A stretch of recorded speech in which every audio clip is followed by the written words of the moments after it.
Assalamualaikum warahmatullahi wabarakatuh.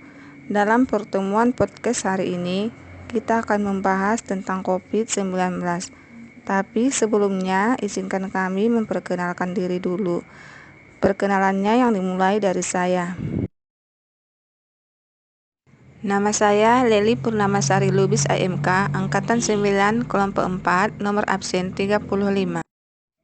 Perkenalkan, nama saya Lady Nur Cahaya AM Derat, Angkatan 9, nomor urut 34, dari instansi Kabupaten Tapanuli Utara. Assalamualaikum warahmatullahi wabarakatuh.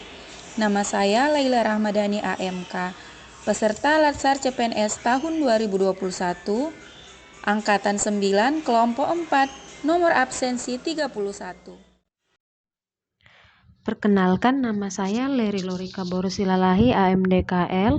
Saya dari Angkatan 9 dengan nomor urut 33, asal instansi Puskesmas OVA Padang Mahondang, Kabupaten Asahan.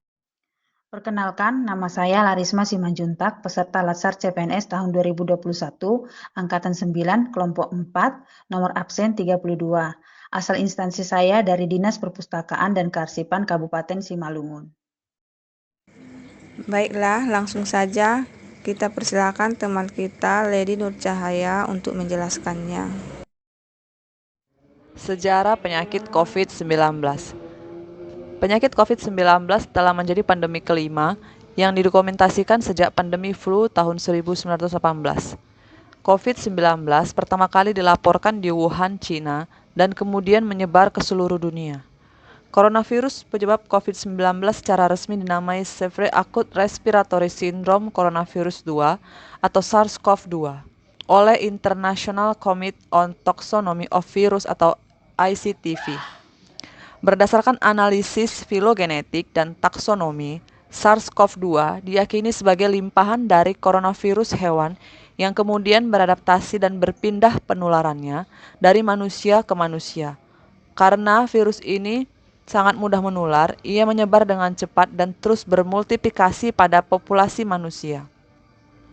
Coronavirus adalah keluarga besar dari berbagai virus yang sudah lama berada di alam kehidupan manusia. Coronavirus menginfeksi hewan termasuk kelelawar, unta, dan sapi.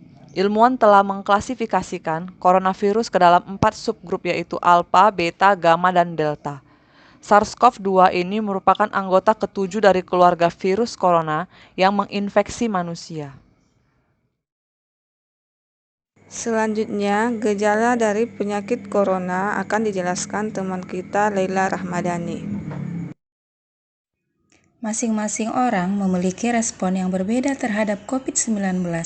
Sebagian besar orang yang terpapar virus ini akan mengalami gejala ringan hingga sedang dan akan pulih tanpa perlu dirawat di rumah sakit.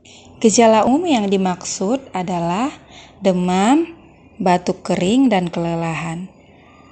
Dan gejala yang sedikit tidak umum yaitu rasa tidak nyaman dan nyeri, nyeri tenggorokan, diare, konjungtivitis, sakit kepala, hilang indera perasa atau penciuman, ruam pada kulit, atau perubahan warna pada jari tangan atau jari kaki.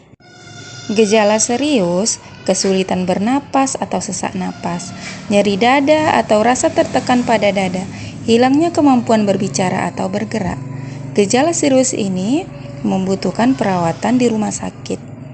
Dan segera cari bantuan medis jika Anda mengalami gejala seperti ini. Hubungi dokter atau fasilitas kesehatan yang ingin Anda tuju sebelum mengunjunginya. Orang dengan gejala ringan yang dinyatakan sehat harus melakukan perawatan mandiri di rumah. Selanjutnya, untuk penularan COVID-19 ini akan dijelaskan teman kita Leri Lorika Borusilalahi. Penularan COVID dapat tertular dari seseorang yang menderita COVID.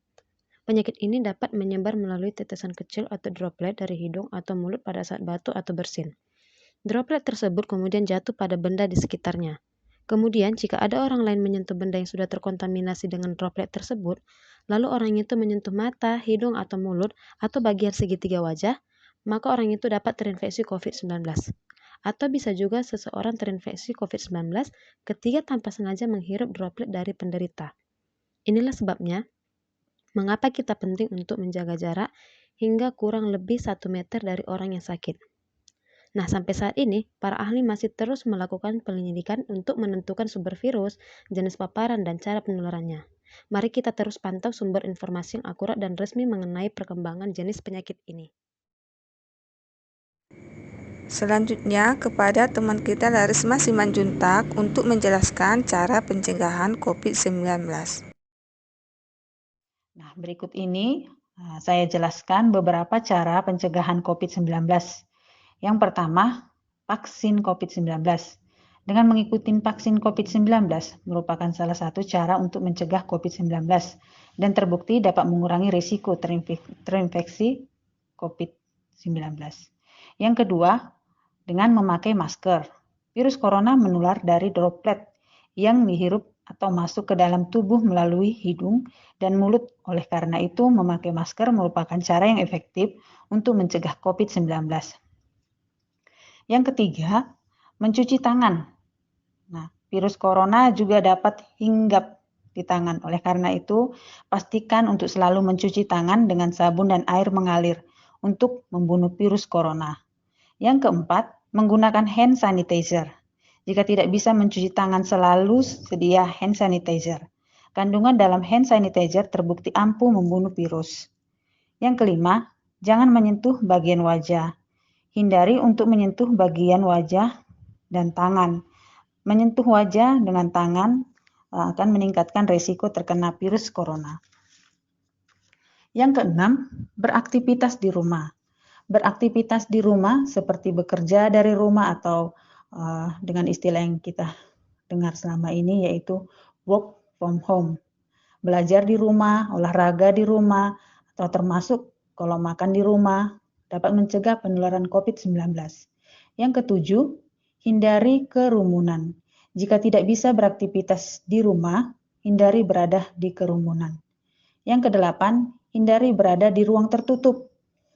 Nah, sejumlah studi menunjukkan ruang tertutup dengan sirkulasi yang buruk mempercepat penularan virus corona. Yang kesembilan, jaga jarak. Saat beraktivitas dengan orang lain, pastikan untuk selalu menjaga jarak. Terima kasih kepada teman-teman semuanya atas penjelasan COVID-19. Sampai di sini dulu podcast kita hari ini. Sampai berjumpa di podcast kita selanjutnya. Assalamualaikum warahmatullahi wabarakatuh.